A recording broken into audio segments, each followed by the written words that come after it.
Welcome to the Creepy Vibes Cafe, where your favorite nightmares never really die. They just find new ways to wake you.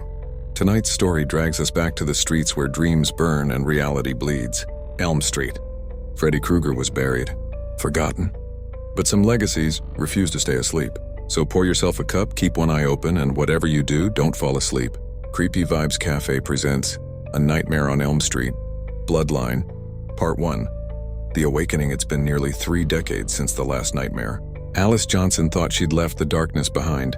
The whispers, the screams, the shadow that haunted her family name. But nightmares, they don't die. They just wait for someone to dream again. In a quiet research lab called Dreamcore Sleep Institute, Alice's son, Jacob, now a young man, studies the mind's darkest corners. He believes every nightmare has a pattern, a code. But lately, something's been wrong. Patients are dying in their sleep, each one showing the same strange brainwave spike. And before their hearts stop, they all whisper the same name. Freddy. Jacob rewinds the footage from a recent death. The monitor flickers, static crawling across the screen. And for one heartbeat, he sees it. A burned face, a hat, a hand glinting with knives. Welcome back to the nightmare, kid. Jacob stumbles back from the screen, breathing hard. It's impossible. Freddy Krueger is just a myth. Just his mother's story from a cursed town she swore never to speak of again. But the lights in the lab flicker once, twice. And then every monitor lights up with the same message. You can delete a nightmare. Meanwhile, hundreds of miles away, Alice wakes up screaming. Her sheets are soaked with sweat. She dreamed of Jacob, trapped in fire, calling her name from behind a wall of flame. She gasps. Phone rings.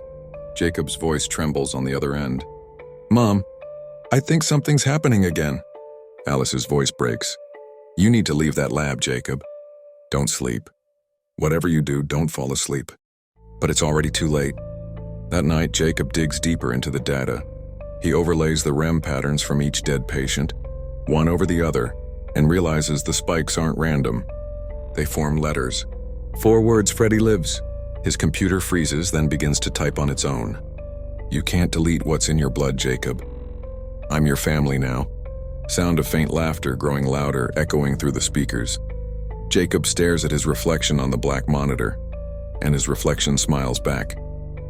But Alice races toward Springwood, her hometown she swore she'd never see again. She stops for gas at an old station, the same one from her teenage nightmares. The clerk looks at her with pale, trembling eyes.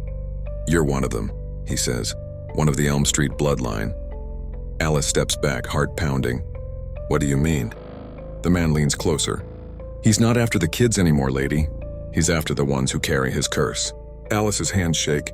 She looks down the road toward the cracked "Welcome to Springwood" sign. Something cold creeps into her chest.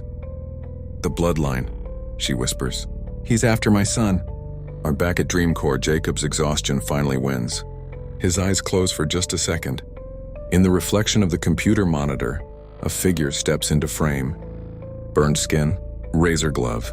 The screen flickers red. Freddy's voice crawls through the static. Time to reboot the nightmare. Screeching metal. Scream. Then silence. The dream was never over. It was just waiting for the next generation to fall asleep.